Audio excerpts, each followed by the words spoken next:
اللہ نے کان اس لیے نہیں دیے، سننا ہے تو تلاوت سنیے، نعتیں سنیے، علماء اہل سنت کے عاشقان رسول علماء کے بیان سنیے۔ اور تیسری چیز زبان۔ نبی پاک علیہ الصلوۃ والسلام سے ایک بار سوال کیا گیا، ایک صحابی نے پوچھا حضور آپ مجھ پر سب سے زیادہ کس چیز کا خوف رکھتے ہیں؟ نبی پاک نے اپنی زبان اقدس پکڑ کر فرمایا اسے، سب سے زیادہ سینسٹیو۔ آپ کو پتا ہے جسم کے باقی اعضاء تو اوپن ہیں، زبان وہ ہے جس کے 32 پہرے دار ہیں، اور کسی باڈی پارٹ کے 32 پہرے دار نہیں ہیں، 32 دانتوں سے کنٹرول کیا گیا اس کو، مگر وہ 32 پہرے داروں کو توڑ کر بھی جب چلتی ہے نا تو پتہ نہیں کسی کا گھر توڑ دیتی ہے، کسی کا دل توڑ دیتی ہے، کسی سے جھگڑا کر دیتی ہے، کسی سے پارٹنرشپ ختم کر دیتی ہے، بیوی کو طلاق دے دیتی ہے۔ زبان کیا کچھ نہیں کر سکتی۔ خدا کی قسم یہ نعمت بھی کمال کی ہے، اگر اس نعمت کا صحیح استعمال کر لیا جائے تو بیٹھے بیٹھے نیکیوں کا انبار لگ سکتا ہے۔ سب مل کر کہیے سبحان اللہ، کہیے الحمدللہ، اللہ اکبر۔ کتنی دیر لگی؟ 30 سیکنڈ بھی نہیں لگے ہیں، بیٹھے بیٹھے کیا کما لیا پتا ہے آپ کو؟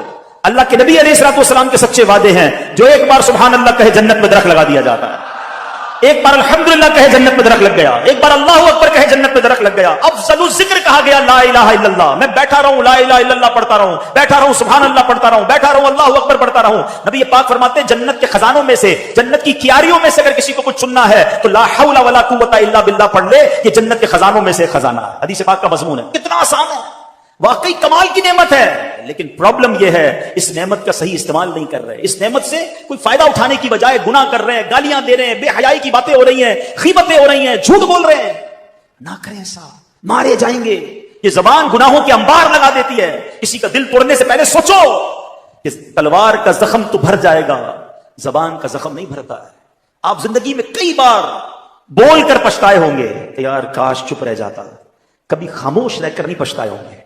ہاں بول کر یار کیوں بول دیا، دشمنی ہو گئی، رشتہ ٹوٹ گیا، پارٹنرشپ ختم ہو گئی، غصے میں یار نکل گیا زبان سے، تو پہلے سوچتے نا۔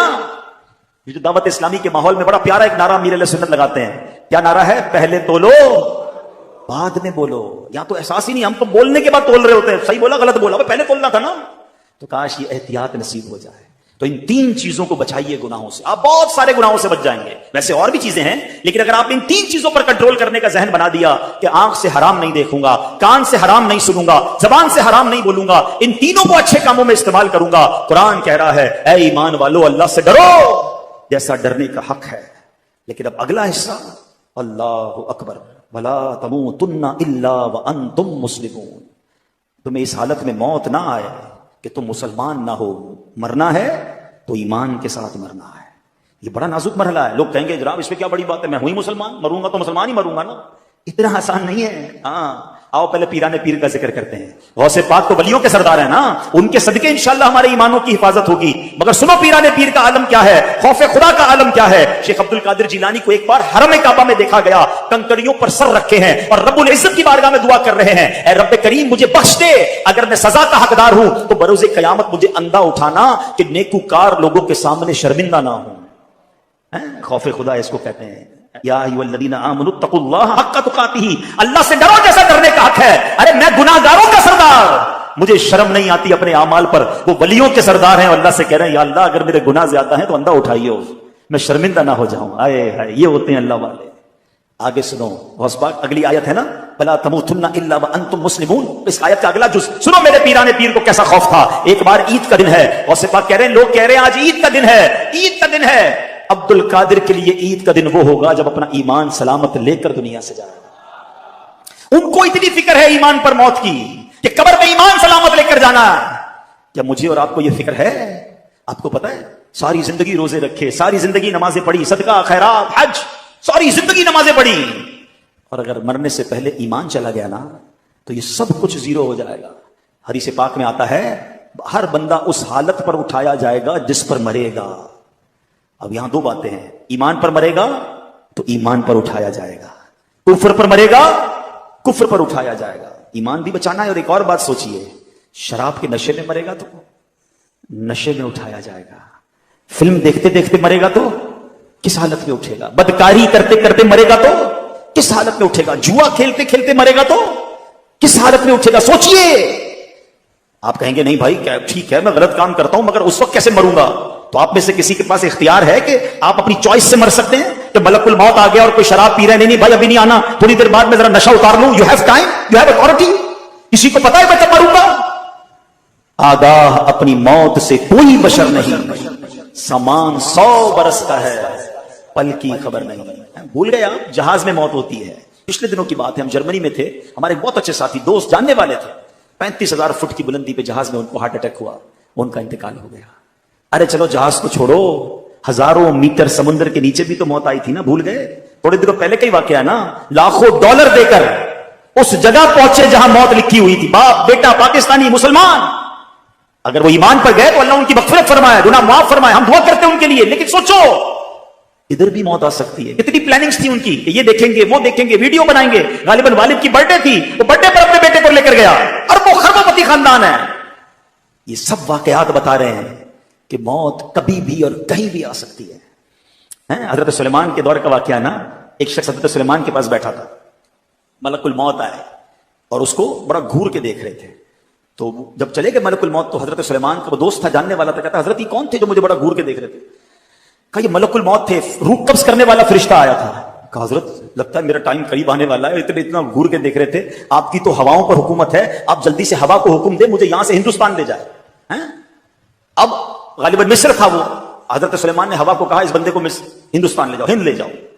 تھوڑے دنوں بعد ملک الموت آئے تو حضرت سلیمان نے پوچھا اے ملک الموت، اے روح قبض کرنے والے فرشتے، تھوڑے دنوں پہلے تم آئے تھے، میرا ایک دوست بیٹھا تھا، بڑا تم اسے غور سے دیکھ رہے تھے، ماجرا کیا تھا؟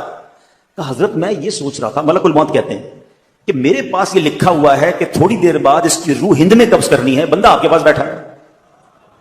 بات آئی سمجھ؟ اس کو پہنچنا تھا وہاں پر، اس نے خود کہا حضرت سلیمان سے کہ حضور آپ ہوا کو حکم دیں کہ مجھے ہند پہنچایا جائے، وہیں پہنچیں گے میں اور آپ، اللہ کرے مدینے پہنچے۔ یا اللہ سخی کے در پر آئے ہیں، ہمیں مدینے کے سوا کہیں موت نہ دینا، جب آخری وقت آ جائے مولا مدینے بلا لینا، سبز گنبد کے جلوے ہوں، آقا کا جلوہ ہو، ایمان اور عافیت پر کلمہ پڑھ کے مدینے میں موت نصیب ہو جائے۔ خدا کی قسم خوش نصیب ہے جو مدینے میں مرتا ہے۔ نبی پاک نے فرمایا تم میں سے جس سے ہو سکے وہ مدینے میں مرے، کہ جو مدینے میں مرے گا میں اس کی شفاعت کروں گا۔ میرے پیارے اسلام میں جو ٹارگٹ اب لے لو آج، ایک تو ایمان پر مرنا ہے اور برا خاتمہ نہ ہو، گناہوں کے دوران نہیں مرنا ہے۔ اب وہ بندہ سوچے جو شراب پیتا ہے کہ شراب پیتے پیتے مر تو سکتا ہوں نا، جو بدکاری کرتا ہے وہ سوچے بدکاری کرتے کرتے مر تو سکتا ہوں نا، جوا کھیلنے والا سوچے کہ جوا کھیلتے کھیلتے مر سکتا ہوں، چوری کرنے والا سوچے کہ کسی کا گھر لوٹ رہا ہوں، کسی کی جیب کاٹ رہا ہوں، کسی کو پستول دکھا کے موبائل چھین رہا ہوں، اسی وقت مر گیا۔ تو آقا نے فرمایا جس حالت میں مرے گا اسی حالت میں اٹھائے۔ کیا منہ دکھاؤں گا اللہ کو؟ اللہ کی نافرمانی کرتے کرتے مروں، ماں باپ کو ستاتے ستاتے مر گیا تو کیا ہوا؟ کیا ہوگا سوچو، بھائی بہنوں کے ساتھ زیادتی، اپنی بہنوں کی وراثت پر قبضہ کر کے مر گیا تو کیا اللہ کو منہ دکھاؤں گا؟ مرنا ہے یاد رکھنا، مگر بری موت نہیں مرنا ہے۔ اب مجھے بتاؤ تمنا سب کی کیا ہے؟ کہ نماز میں موت آ جائے، سجدے میں موت آ جائے، قرآن پڑھتے پڑھتے موت آ جائے، کلمہ پڑھتے پڑھتے موت آ جائے، مسجد میں موت آ جائے، ہے نا تمنا؟ اب میں آپ سے سوال کرتا ہوں، سچی اپنے دل سے سچا جواب دینا، بتاؤ کس کا چانس زیادہ ہے اچھی موت کا؟ اس کا کہ جو ایک وقت کی نماز نہیں پڑھتا، جو بے حیائی کے کام کرتا ہے، جو دوستوں کے ساتھ بیٹھ کر غیبتیں کرتا ہے، فلمیں ڈرامے گانے باجے دیکھتا اور سنتا ہے، جو شراب کی محفلوں میں تاش کی محفلوں میں بیٹھتا ہے، اس کو موت آئے گی تو کیا اس کو سنا سجدے والی قرآن والی تلاوت والی موت آئے گی؟ یا سچ بتاؤ اس کا چانس زیادہ ہے جو 5 وقت با جماعت مسجد میں نماز پڑھتا ہے، روز تلاوت قرآن کرتا ہے، 313 بار کم از کم روزانہ درود پاک پڑھتا ہے، اپنے ماں باپ سے جب ملتا ہے ان کے ہاتھ چومتا ہے، مسلمانوں کو نیکی کی دعوت دیتا ہے، کبھی درس میں بیٹھتا ہے، کبھی اجتماع میں جاتا ہے، کبھی مدنی مذاکرے میں جاتا ہے، کبھی مدنی قافلے میں جاتا ہے۔ ارے موت تو سب کو آنی ہے۔ دل سے اپنے دل پہ ہاتھ رکھ کے بتاؤ کس کا چانس زیادہ ہے؟ انشاءاللہ جس کی اچھی موت آئے گی، یقیناً اس کی آئے گی جو روزانہ اچھے کام کر رہا ہوگا۔ میں سچ بتاؤں، عقل مند وہ ہے وہ کام چھوڑ دو جس حالت میں مرنا نہیں چاہتے، کیونکہ اگر اس حالت میں مر گئے نا تو واقعی مارے جائیں گے۔ اللہ مجھے اور آپ کو اچھے کاموں میں لگا دے، نیکی کے کاموں میں لگا دے، ہمارا جینا مرنا نیکی کے کام بن جائے، ہم کاروبار بھی کریں تو حلال کمائیں، روزگار پہ بھی جائیں اللہ کی رضا والے کام کریں، ادھر بھی دکان پر نماز کا ٹائم ہو تو نماز پڑھیں، بدنگاہی سے ادھر بھی بچیں، موقع ملے تو نیکی کی دعوت دیتے رہے، تاکہ کبھی بھی اگر ملک الموت آ جائیں، کبھی بھی مجھے موت آ جائے تو اچھا کام کرتے کرتے اللہ رسول کی باتیں کرتے کرتے دنیا سے جاؤں۔ کاش یہ بات ہمیں نصیب ہو جائے کہ میں سو جاؤں یا مصطفیٰ کہتے کہتے، میں سو جاؤں یا مصطفیٰ کہتے کہتے، اور پھر کھلے آنکھ صلی اللہ کہتے کہتے۔ تو ایک ٹارگٹ یہ لینا ہے کہ برے کام چھوڑ دیں جس حالت میں مرنا نہیں چاہتے، مرنا اچھی حالت میں ہے۔ اور دوسرا ٹارگٹ کیا ہے؟